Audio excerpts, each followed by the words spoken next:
La pre- Bueno, mi nombre es Camila Escobar, residente de primer año de oftalmología de la Universidad Javeriana de Cali.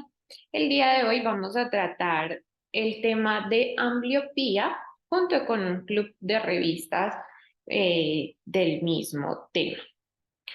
Entonces, iniciemos, digamos, por lo más básico, que es la ambliopía. La ambliopía va a ser esa reducción, sea unilateral y con menor frecuencia, de forma bilateral de la agudeza visual mejor corregida, que no va a poder atribuirse directamente al efecto de alguna anomalía estructural del ojo o de las vías visuales propiamente. Clínicamente, ¿cómo lo vamos a definir? Con esa diferencia de agudeza visual entre los dos ojitos mayor de 2 líneas y en el caso de la presentación bilateral va a ser una agudeza visual menor de 20-40 en ambos ojos en niños mayores de 4 años o una agudeza visual menor de 20-50 en niños menores de 3 años.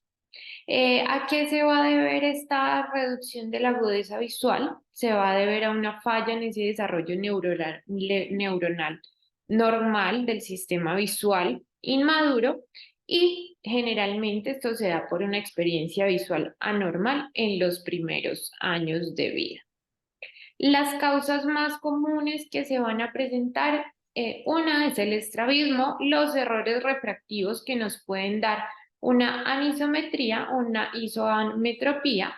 Y la tercera causa es una deprivación visual, la cual se puede presentar en uno o en ambos ojos, por ejemplo, como una catarata congénita. En cuanto a su epidemiología, vamos a ver que en América del Norte se va a presentar una prevalencia del 2 al 4%, muy parecida a la prevalencia mundial que se sitúa entre el 1 y 4%, y puntualmente en Colombia se considera una prevalencia de 2,68%. Esto basado en un estudio que se realizó en la Universidad de La Salle en el año 2000, incluso la guía pues como tal colombiana de práctica clínica basa su prevalencia en ese estudio, donde se vieron entonces la prevalencia entre el año 99 y en el 2001. La causa más va a ser la causa más común de discapacidad visual unilateral en adultos menores de 60 años y de ahí su importancia. El aumento de su prevalencia se va a dar por algunos factores como son la prematuridad, pacientes con retraso en el desarrollo e historia familiar de ambliopía. En cuanto a la frecuencia relativa de los tipos de ambliopía, vamos a ver que en primer lugar se encuentra la de tipo estrábica con un 50%, seguida de la combinada, es decir, esa unión entre la estrábica y la refractiva con un 30%, y la refractiva se va a posicionar con un 15 a 20% de prevalencia. La que menos prevalencia presenta va a ser la de tipo de privación visual. No hay una distinción como tal entre hombres y mujeres, no hay una diferencia en el sexo y se ha visto que el ojo izquierdo ha sido como el más afectado en el caso de la ambliopía anisometrópica. En cuanto a su patofisiología, como ya lo dije, pues no vamos a encontrar como una causa, un daño en esa vía visual como muy evidente. Vamos a ver que esa retina de estos pacientes y su nervio óptico van a estar normales, pero va a haber sí una alteración en ese desarrollo de los circuitos neuronales que van a depender de la experiencia visual. Entonces, digamos que aquí traemos ya toda la información que veníamos revisando estas semanas de ese proceso de metrofización y de ese desarrollo de la visión binocular. Entonces vamos a ver que esas células de la corteza van a perder esa capacidad para responder a la estimulación de uno o de ambos ojos, según sea pues el caso. En cuanto a su clasificación, entonces vamos a tener la ambliopía estrábica. que esta se va a presentar por unas heterotropías que van a ser constantes y no alternantes, ya que estas alternantes pues tienen la capacidad, digámoslo así, de ponernos a funcionar ambos ojos y se va a presentar una corteza visual que va a ser dominante, que va a ser la del ojito que tiene la capacidad de fijar. Recordar entonces que estos pacientes con estrabismo van a desarrollar esos mecanismos de defensa que son la supresión y la confusión, y es esto lo que nos va a llevar, digamos, como que el cerebro vaya olvidando o dejando de lado ese ojito que no está dando pues esa imagen tan clara. En cuanto a la ambliopía refractiva, se va a dar entonces por ese desenfoque retiniano. Se puede presentar por una anisometropía, que esta va a causar una ambliopía unilateral y se va a dar pues por esa diferencia de efectos refractivos entre un ojo y el otro. Igualmente se va a presentar la de tipo isometrópica, que esa sí puede causarnos ambliopía bilateral, pues es la disminución de esa agudeza visual disminuida bilateralmente. Entonces esto nos va a dar como resultado imágenes retinianas que van a ser crónicamente desenfocadas y que se van a dar pues a esos defectos de refracción no corregidos.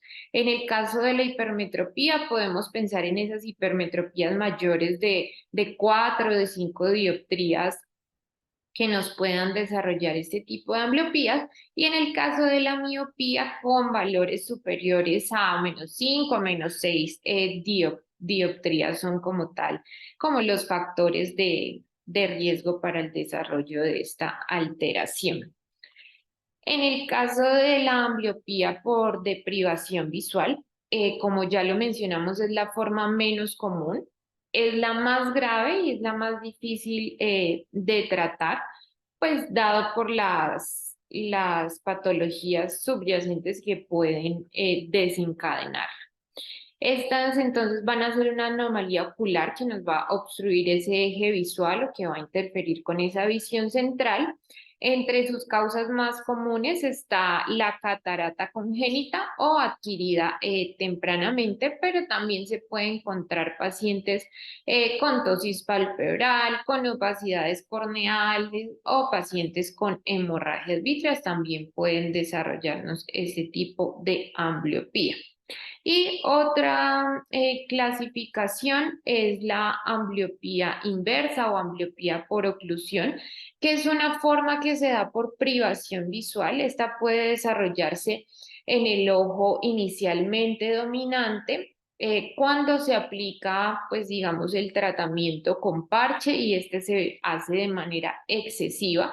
Sin embargo, se ha visto que al hacer como manejo o medición de ese tiempo, pues uno se puede prevenir o dos, en el caso de que aparezca, se puede hacer su tratamiento.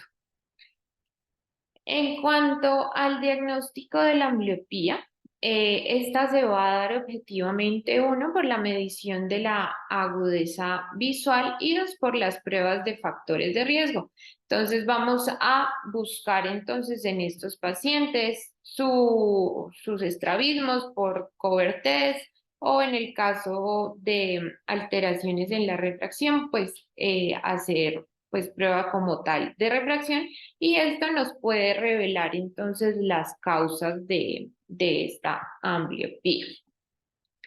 ¿Cuáles van a ser los pilares del tratamiento de esta patología? Uno, eliminar cualquier obstrucción que se presente en el eje visual, en caso pues de que ese sea el caso y si es necesario, por ejemplo, en una catarata.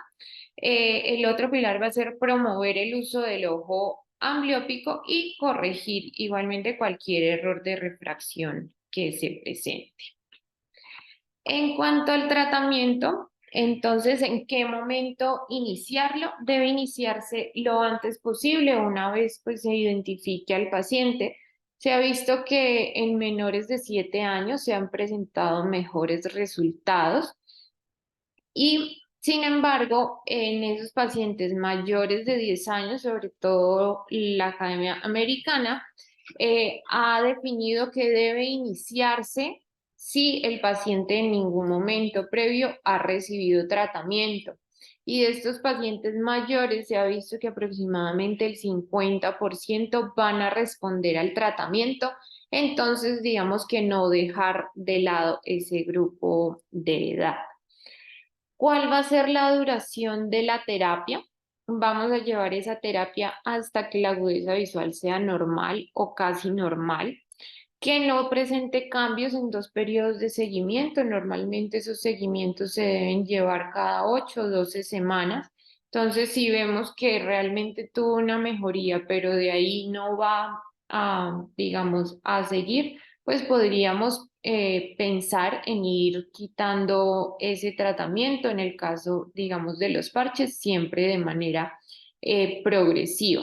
Se ha visto que la mayoría de los pacientes van a tener un requerimiento de manejo de 6 meses o incluso más tiempo, y posterior a culminar ese tratamiento, tener una terapia de mantenimiento que esta puede durar de 4 a 12 meses para así prevenir la recurrencia. Y como les decía, en el caso pues de que el manejo se dé por parches, hacer como ese desmonte o ese destete de ese parche, reduciendo como tal el tiempo de utilización. Entonces, ¿cuáles son las opciones de tratamiento?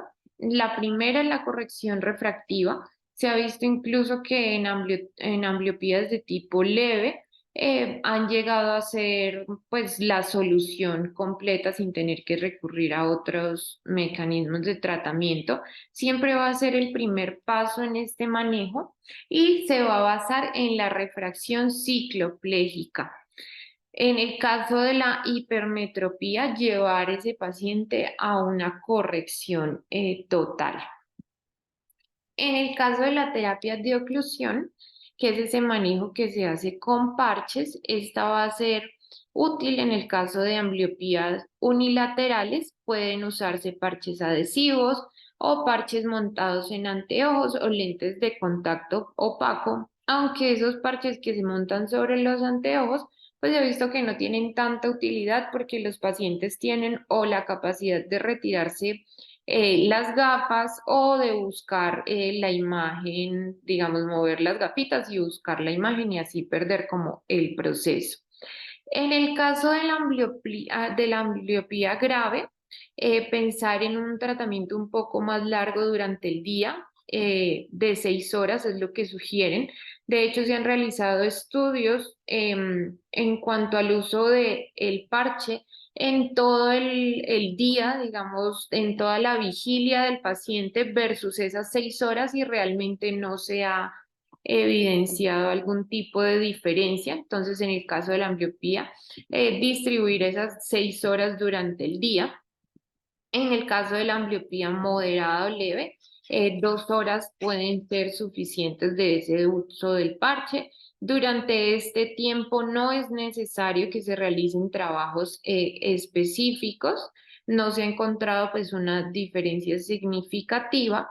Y recordarles que en esos niños mayores de 10 años puede ser beneficioso el uso de este tipo de terapias, pues hasta el 50% ha mostrado resultado. Entonces, tenerlo en cuenta y considerarlo. Otro tipo de tratamiento es la penalización farmacológica. En esta se utiliza la atropina al 1%, digamos que es una alternativa a esa oclusión, y lo que se hace es llevar o producir en el paciente una visión borrosa mediante el uso de ese ciclopléjico en el ojo sano. Esto que nos puede, digamos, causar, uno, pues nos va a causar la dilatación pupilar, la parálisis temporal del cuerpo ciliar y la pérdida de la capacidad de acomodación, lo que nos puede ayudar también a limitar ese ojito sano también en visión cercana, y de ahí pues su utilidad. Importante tener en cuenta que este medicamento puede tener algunos efectos secundarios. Uno, pues la sensibilidad a la luz que se produce. Puede producir adicionalmente irritación conjuntival, dolor ocular. Algunos pacientes pueden presentar ya síntomas sistémicos como fiebre, cefalea, boca seca o taquicardia. Em, ¿Cuál es una de las ventajas de la atropina? Igualmente que permite cierto grado de binocularidad y cosa que no pues permite igual la terapia de oclusión. Sin embargo, se prefiere el inicio del manejo con terapia de oclusión. En el caso de la ambliopía leve, se ha visto que el uso de esa atropina todos los días versus el uso únicamente los fines de semana ha mostrado iguales resultados. Entonces uno podría pensar en estos pacientes con esa ambliopía leve, limitar su uso únicamente a los fines de semana. En cuanto al tratamiento binocular, este va a ser útil en niños con estrabismos de ángulos pequeños. Aquí en este manejo se han desarrollado múltiples videojuegos y lo que hace es realizar tareas visuales pues activas o pasivas que requieran una percepción simultánea. Sin embargo, este tipo de terapia continúa en desarrollo y en estudio.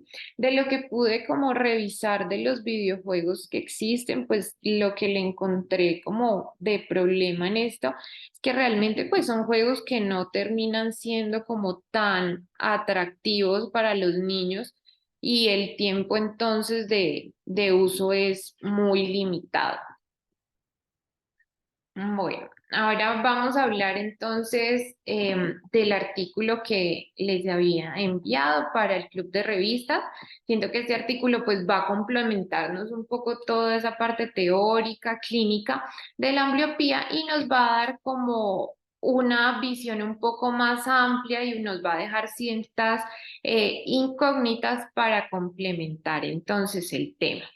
Entonces, el nombre del artículo es la ambliopía y el niño, o sea, completamente abarca pues toda esa esfera. Este artículo está publicado en la revista de Progress in Retinal and Eye Research. Es una revista que se usa solo para revisiones. Estas se realizan por invitaciones pues, a los autores. Y en estas se escriben pues, temas sobre aspectos básicos y clínicos del ojo en un estilo atractivo para biólogos moleculares, neurocientíficos y fisiólogos, así como también para oftalmólogos. Vamos a ver que tiene un factor de impacto de 17.8 y un periodo pues entre la revisión y publicación de 2.3 semanas. Este artículo en particular fue publicado el 1 de febrero de 2023. ¿Cuáles son sus autores? Entonces está Eileen Birch, que es una PhD en desarrollo visual de la Universidad de California y tiene igualmente un fellow del Instituto de Massachusetts en ciencias de la visión. Actualmente pues es la directora del Centro de Evaluación de Visión Pediátrico en Dallas y es profesora de oftalmología de la Universidad de Texas. Y la otra autora de este artículo es Krista Kelly, que es una doctora en psicología que trabaja junto con la doctora Eileen en la Fundación pues, Retina del Suroeste de Dallas.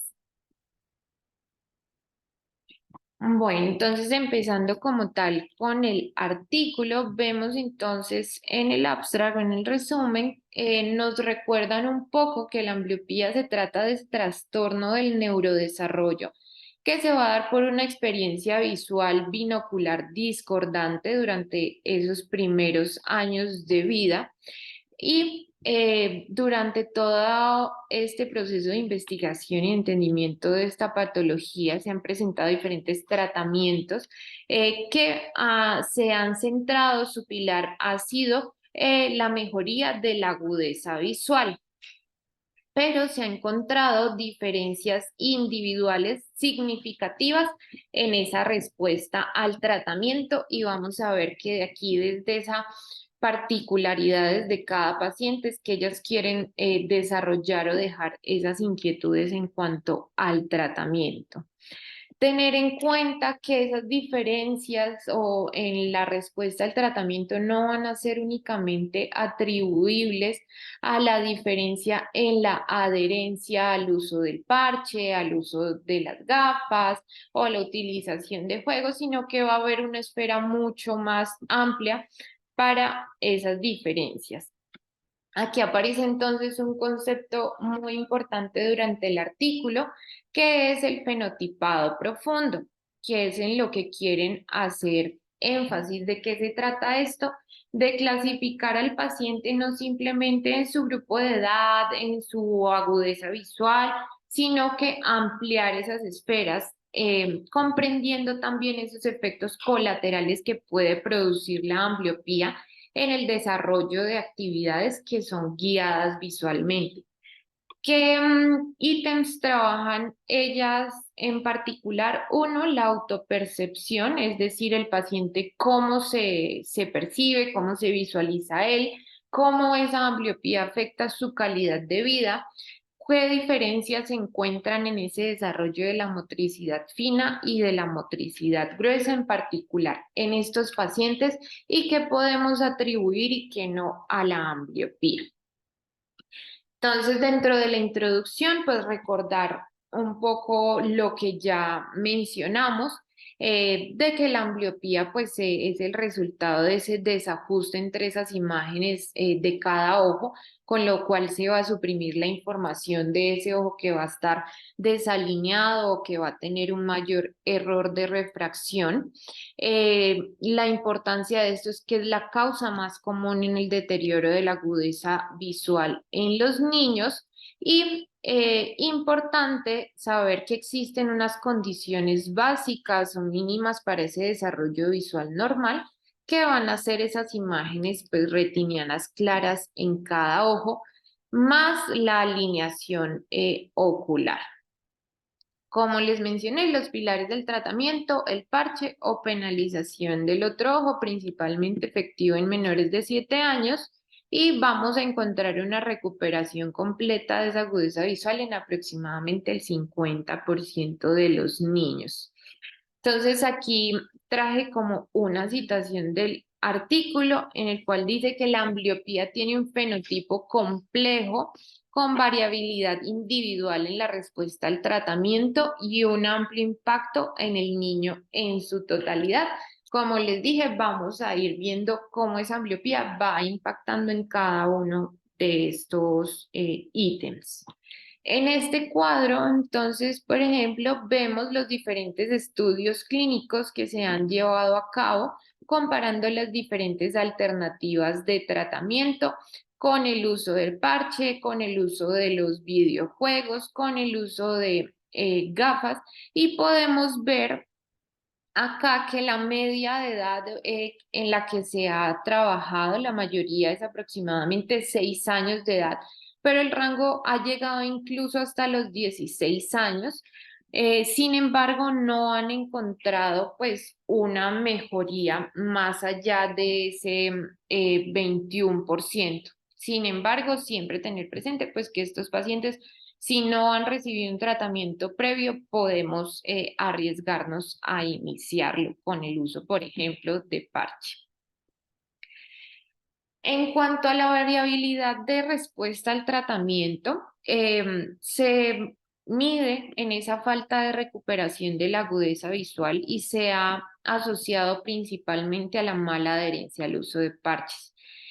Saber que estos parches pueden tener igualmente algunos efectos adversos, como lo son la irritación en la piel, párpados que pueden ponerse rojos o producir prurito. Esto se ha visto en más o menos un 28 a 54% de los niños y en un porcentaje más pequeño de 6 a 8% se han encontrado algún tipo de reacción adversa grave. En cuanto a los juegos dicópticos, que son estos videojuegos donde vamos a manejar la binocularidad, pues realmente se ha visto que no son atractivos para promover una buena adherencia más allá de las 2 a 4 semanas de su uso. Igualmente, aquí también Entran otros factores como son la falta de comprensión de los padres, el estigma social del tratamiento, por ejemplo, del uso del parche en horarios escolares y factores socioeconómicos que también puedan darnos esa respuesta a esa variabilidad en el tratamiento. Se realizó un tipo de estudio en el cual se posicionó un sensor en el parche y se vio que esa adherencia variaba entre un 33 a 58%, pero también dieron unos resultados, digamos, un poco alarmantes respecto a la adherencia, en el cual a la sexta semana había una disminución en esa adherencia del 40% y a la semana 12 de un 30%. ¿Por qué son importantes estos porcentajes? Porque se ha visto que la mejoría del 80% de la agudeza visual se van a dar en esas primeras 6 semanas. De aquí la importancia de esa adherencia en esta primera etapa. Igualmente, en cuanto al uso de las horas o la duración del uso del parcheo, se comparó entre 200 horas de parcheo, se vio que mejoraba más o menos de 0,2 a 0,8 logMAR, es decir, una línea aproximadamente, versus el uso del parche de 300 a 800 horas, lo cual también van a tener una mejoría relativa entre 0,1 a 0,8 logMAR, lo que no nos va a dar realmente una diferencia, lo que nos apoya esa teoría que ya habíamos mencionado de que usar ese parche 6 horas en casos graves puede ser incluso igual a usarlo durante todo ese tiempo de vigilia. Entonces vemos claramente que la adherencia deficiente no va a ser el único factor que incluye en el resultado de la agudeza visual, que van a existir otros factores no identificados y estos deben contribuir en esas diferencias individuales, que es lo que se busca con ese fenotipado profundo, y esto entonces nos aboga para un enfoque mucho más personalizado para ese tratamiento. En cuanto a las mejoras en el tratamiento de la ambliopía, ¿qué se puede hacer para mejorarlo? Uno, continuar en esa ampliación del conocimiento sobre la patología, tener en cuenta esos efectos colaterales que se van a presentar en cuanto a lectura, a habilidades guiadas visualmente, a la autopercepción y a la calidad de vida del paciente, y con eso encontrar esas brechas que nos van a ayudar a guiar a ese fenotipado profundo o a esa medicina de precisión para brindar entonces una atención médica integral en cada uno de estos pacientes y dar las diferentes opciones de tratamiento según sea el caso. Entonces, en cuanto al fenotipado profundo en la ambliopía, vamos a encontrar que nos apoya esta teoría. Uno, que vamos a ver una diferencia en cuanto a los patrones en déficit visual según el tipo de ambliopía. Entonces se hizo una comparación entre algunos adultos con ambliopía estrábica comparados con adultos con ambliopía anisométrica. ¿Qué se encontró en esos pacientes con ambliopía estrábica? Estos van a tener un mayor déficit en agudeza visual del octotipo, es decir, las letras, digámoslo así, y en la agudeza visual de Vernier, que esta es la que se encarga de evaluarnos esa habilidad para ver por separados dos objetos muy próximos, es decir, para evaluar ese mínimo separable. Y en estos dos tipos de agudeza visual, digamos, se rajaron los pacientes con ambliopía estrábica versus aquellos que habían presentado la anisometrópica, comparados también con esa agudeza visual de rejilla, que es en la que se muestran las dos paletas, una de las cuales toda es gris y la otra presenta pues unas líneas en las cuales debe fijar el paciente. Igualmente, en el caso de los niños con ambliopía estrábica, se encontró mayor déficit en esa agudeza de Vernier Y en este grupo de edad, o sea, en los niños, sí se encontró mayor disminución de agudeza visual en la agudeza visual de rejilla.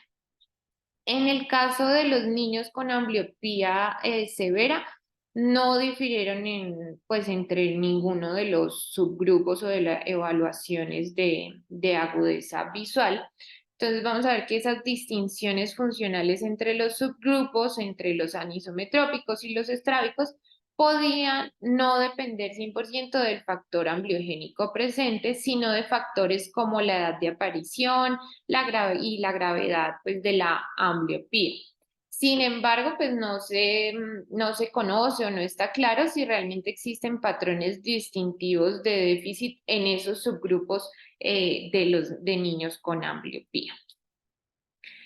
En cuanto al déficit sensorial y motor en la ambliopía, vamos a ver que esa experiencia visual binocular discordante puede producir una amplia gama de déficits sensoriales en los niños, entre los que se encuentran pues la ya conocida deterioro de la agudeza visual.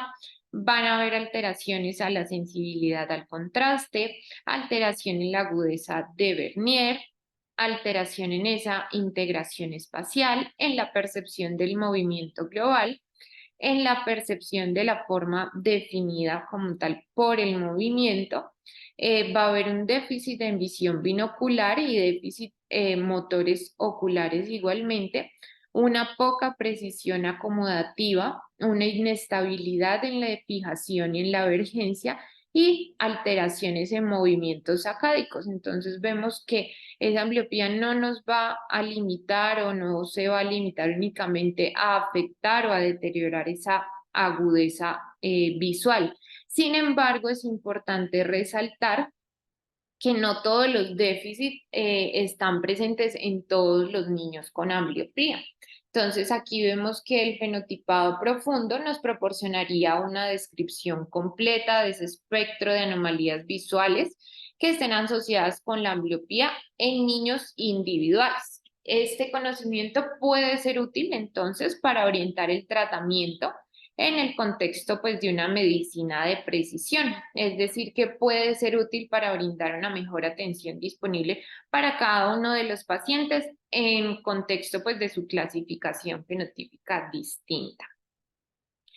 En cuanto a las opciones de tratamiento coincidentes con fenotipo profundo, está pues el tratamiento de la ambliopía binocular que ha mostrado mejores resultados en niños de 3 a 6 años, en el caso de ambliopías moderadas y pacientes ortópticos, y no sea pues pacientes que no han tenido respuesta a tratamiento previo con el uso de parches.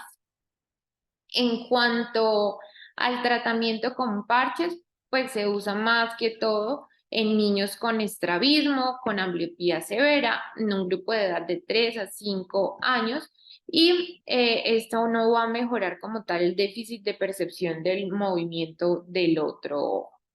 Dentro de las opciones también de tratamiento que nos proponen, incluyen incluso el desarrollo de métodos de educación de los padres para así poder asegurar en estos niños un tratamiento oportuno y una mayor tasa de adherencia. Entonces, pues si bien el fenotipado profundo aún no se usa de manera rutinaria para guiar el tratamiento de la ambliopía, hay algunas sugerencias, digamos, de cómo podría esto aplicarse.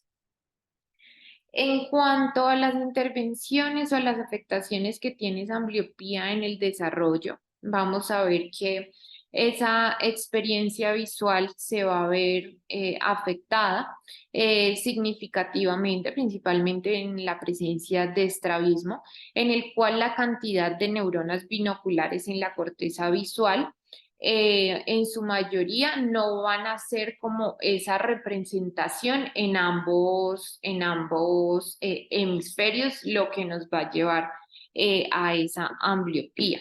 En el caso de la anisometropía, estas imágenes pueden resultar en una representación neuronal disminuida del ojo con borrosidad crónica y una reducción en las neuronas impulsadas por esa binocularidad. Igualmente en el área visual, en B2, la ambliopía se asocia con neuronas que exhiben picos ruidosos y campos receptivos que están espacialmente desordenados. Entonces, digamos que esto nos va haciendo una concordancia con todos esos ítems que mencioné previamente y no solo limitarse a esa disminución en la agudeza visual.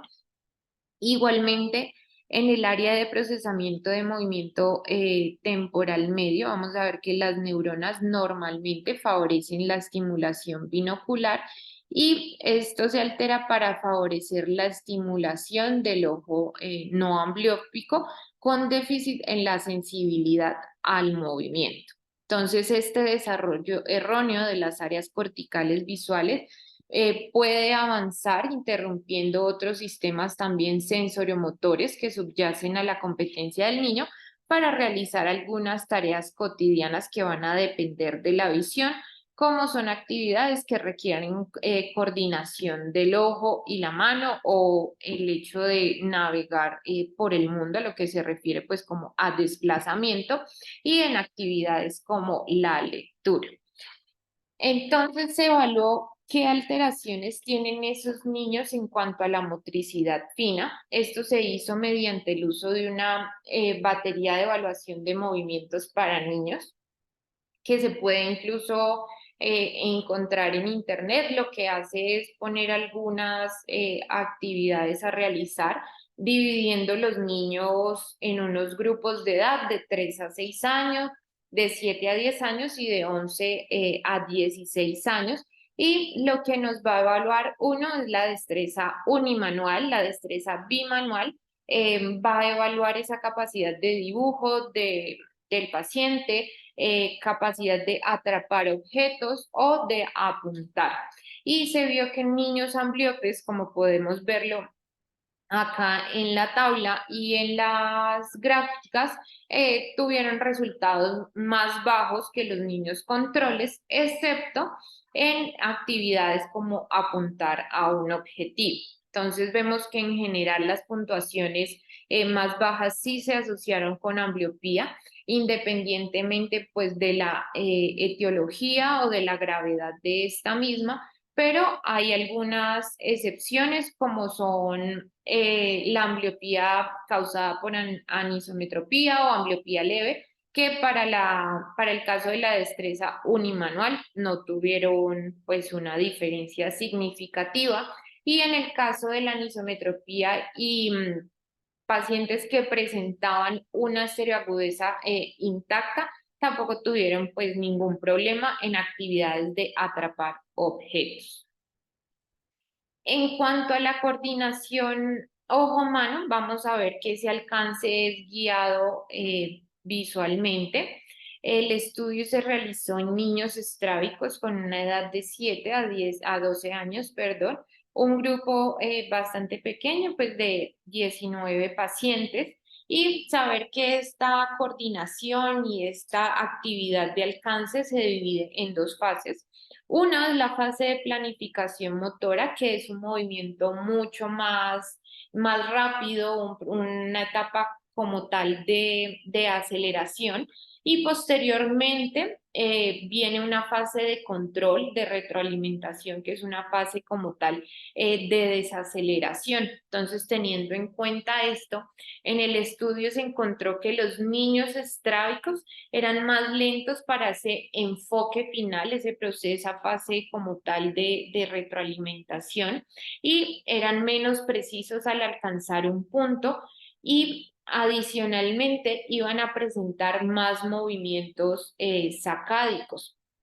Entonces esto nos puede hacer pensar que estos niños van a tener un uso ineficiente de esa retroalimentación visual durante esa coordinación.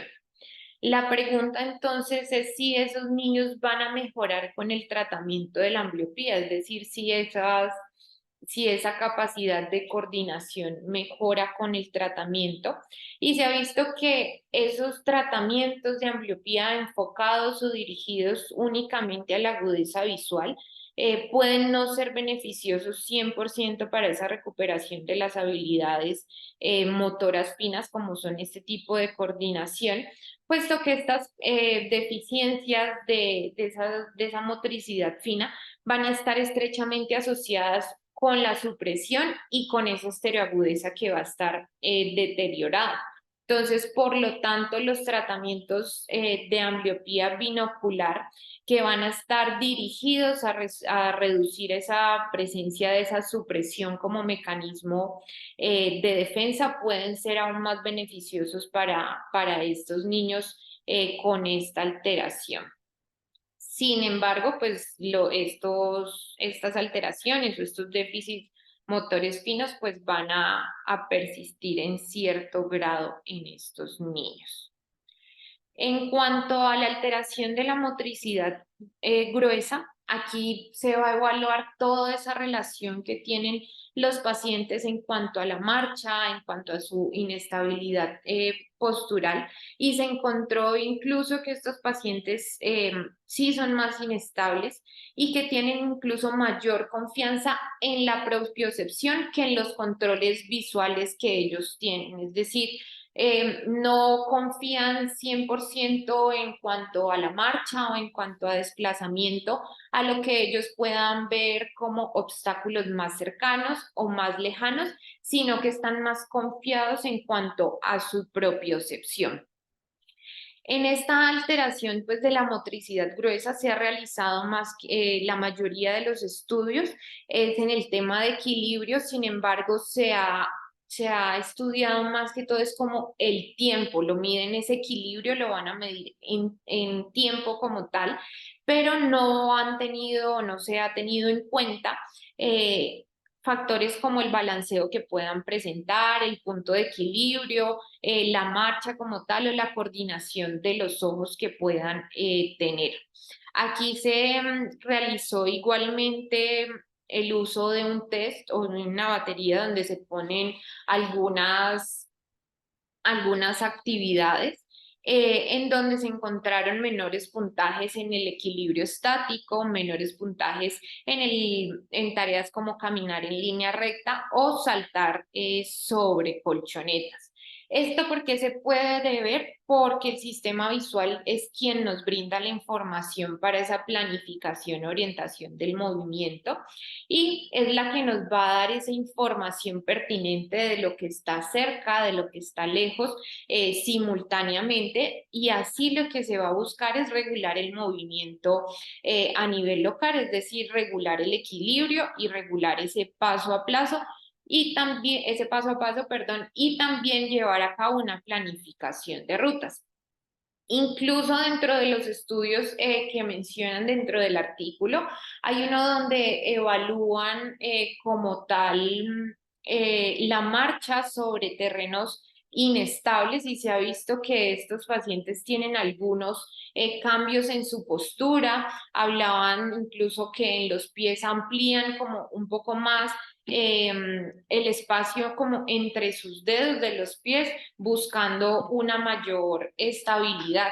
Entonces, estas alteraciones en esa motricidad gruesa nos pueden desencadenar entonces en los niños una disminución en esa competencia física y con esto un aumento en el riesgo de lesiones y caídas y van a llevar al paciente incluso a inhibirse en la decisión pues de un niño de participar en actividades físicas, lo que nos va a dar pues como a largo tiempo una afectación también social del niño e incluso un aumento en el riesgo de obesidad dada esa mínima posibilidad pues de realización de actividad física. Entonces aquí nos vamos dando cuenta pues que la ambliopía no se va a limitar simplemente a esa disminución de la agudeza visual, sino que tiene repercusiones mucho más allá del tiempo. En cuanto a la relación con la lectura, se ha visto que los pacientes, tanto adultos como niños ambliopes, presentan una velocidad más lenta de lectura. ¿Cómo lo han investigado? ¿Cómo han dado esta teoría? por medio de un sistema de registro de movimientos oculares, lo que nos va a dar una información de qué tan rápido puede leer el paciente y cómo sus ojos se están moviendo a través del texto, perdón, encontrando una velocidad de lectura 27% más lenta en niños con ambliopía en comparación con esos controles. Sin embargo, aquí como algo para resaltar es que se compararon también los niños con estrabismo únicamente, o sea, solo con estrabismo sin ambliopía, y se ha encontrado que estos pacientes leen a una velocidad similar a los niños controles, lo que nos da aquí entonces de que la ambliopía tiene un papel clave en lugar del estrabismo en ese desarrollo de la lectura. Sin embargo, refieren que hasta el momento pues no se ha encontrado alguna relación y aquí digamos que se genera otra de las tantas preguntas, de las tantas incógnitas que deja el artículo, y es que no hay aún estudios que evalúen el impacto de la ambliopía como tal en el rendimiento escolar de estos niños. En cuanto a la autopercepción y unida a esta autopercepción, la evaluación de la calidad de vida, se ha visto que la mayoría de los estudios que evalúan este apartado se han centrado en los efectos del tratamiento con parches sobre la autoestima de los pacientes. En cuanto a esto, pues se vio que uno, la reducción del tiempo del uso de parches ha ayudado en gran medida a evitar ese estigma social, pues los niños pueden limitar ese uso del parche únicamente pues a su entorno familiar, a su casa, así evitando pues momentos pues de estigma social como tal en ámbitos como su colegio, en ámbitos escolares. En cuanto a los niños, entonces se evalúan qué repercusiones tienen dividiéndolos en dos grupos de edad, uno entre los 3 y 7 años y el otro grupo entre los 8 y 13 años.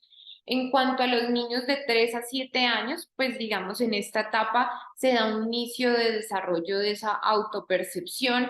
En esta etapa los niños inician a emitir juicios sobre la competencia y esta competencia se mide en esa aceptación que puedan tener de los compañeros, de sus pares, e incluso pues de sus padres como tal.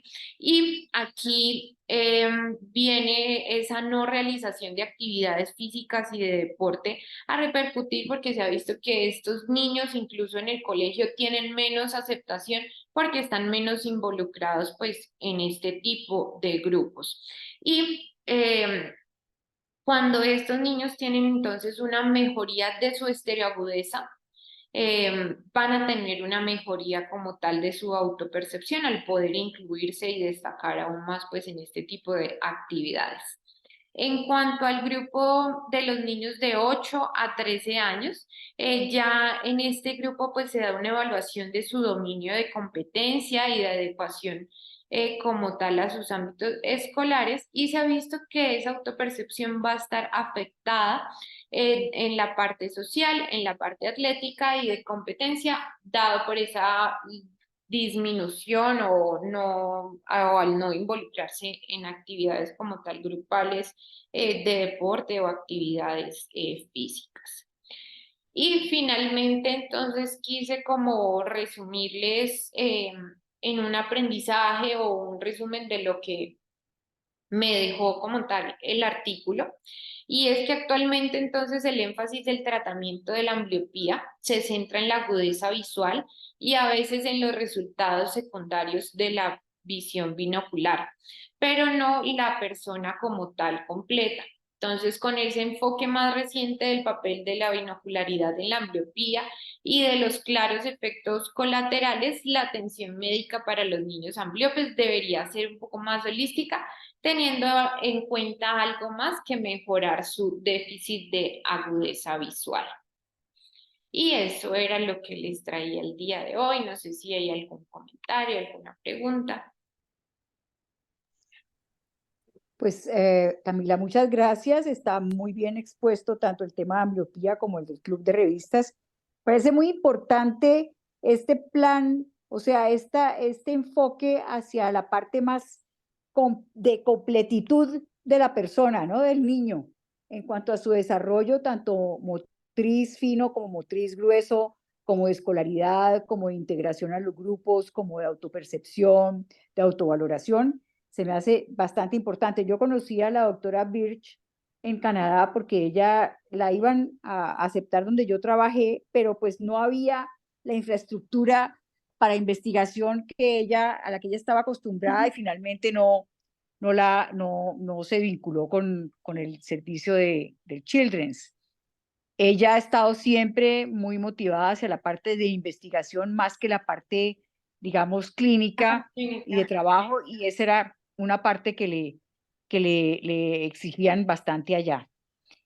En cuanto al tratamiento de la ambliopía, yo creo que lo más importante que uno debe pensar es que la ambliopía puede ser silenciosa, no mostrarse con ningún signo y detectarla es muy importante y aprenderla a tratar como oftalmólogo general también. A mí me llama mucho la atención que hay oftalmólogos que se dedican a córnea o se dedican a otras cosas y pierden digamos, el panorama o la percepción de qué hay que hacer con los niños a qué edades.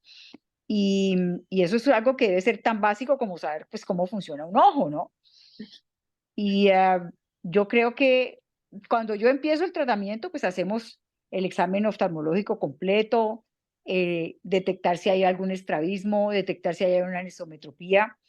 Y pensando primero en la ambliopía anisometrópica, generalmente mando las gafas y si puedo tomar agudeza visual, se la mando por 6 semanas, lo mando a venir a control a las 6 semanas. Si a las 6 semanas de tratamiento con las gafas, las agudezas visuales no se han igualado, entonces ahí sí da tratamiento con parche. En los más pequeñitos es mejor empezar con parche de una vez porque uno no sabe exactamente si hay ambliopía o no hay ambliopía, a pesar de que no haya desviación de los ojos.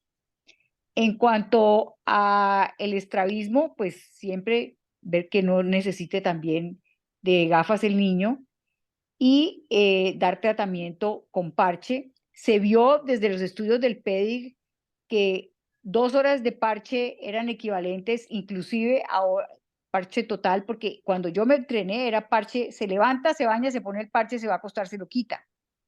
Eso era lo que le decíamos a los pacientes, a los papás. Y se vio que se perdía mucho de la parte de binocularidad del niño cuando se parchaba totalmente. Se obtenían respuestas rápidas del parche, así total, pero pues no se tenía la parte de, digamos, de recuperación de cierta binocularidad en estos muchachitos. En cuanto a la penalización con atropina se puede usar cuando no hay una ambliopía muy profunda, cuando la ambliopía no es tan severa, porque cuando la ambliopía es muy profunda y tú penalizas el ojo bueno, ese ojo bueno puede seguir siendo mejor que el ojo ambliope y lo sigue usando el niño. Ya. Entonces, se debe usar la penalización cuando la ambliopía no es muy severa. La diferencia de líneas es de 3 a 4 líneas, pero no un 20/400 versus 20/25 o 20/200 versus 20/25. No le va a servir porque el paciente penalizado 20/25 va a ver mejor que el 20/200 que está viendo. ¿Qué otra cosa les iba a decir? Mm, mm, yo sí creo que influye mucho digamos, el hecho del parche. Antes yo se los mandaba aún para el colegio y resulta que eso es para la socialización tremendo. Yo recuerdo mucho, yo creo que de pronto lo han oído algunos, yo recuerdo mucho que en el bus de mi colegio, cuando yo estaba en primaria, había una niñita con parche y nadie se sentaba al lado de ella en el bus. A mí me daba miedo sentarme al lado de ella, me parecía que tenía algo grave, rarísimo, malísimo. Y después esta niña la operaron de estrabismo y fue una modelo famosísima en Cali. en esa época, o sea, pues llegó a ser muy bonita, pero pues a todas nos aterraba el hecho de que tuviera ese parche. Entonces, eso sí crea un aislamiento social del muchachito. Y uno dice, ay, pero ¿qué importa? Pues te lo pones y no importa, no, sí importa. Lo mismo que las gafas en algunos colegios son sinónimo de nerdo y de tonto y se les burlan y hay que preparar. Yo muchas veces le digo a la mamá, háblese primero con la profesora del grupo para que prepare a todos los niñitos, para que vean la importancia de las gafas, lo lindos que se pueden ver con las gafas y muchas profesoras lo hacen y es muy conveniente para los muchachitos, porque hay que tener en cuenta todas esas cosas. Ahora, en cuanto a la proficiencia en los deportes, también influye, aunque yo he tenido unos cuantos tenistas un poquito ambliopes que no han tenido problema realmente, pero sí han tenido tratamiento, y, pero no ambliopes profundos. Eh, Todas estas cosas que hacen una diferencia en el desarrollo motor, motriz, que lo pone en comparación con los demás, hace que el niño empiece a tener mucho complejo respecto a los demás. No sé si Jennifer tiene alguna otra cosa que agregar.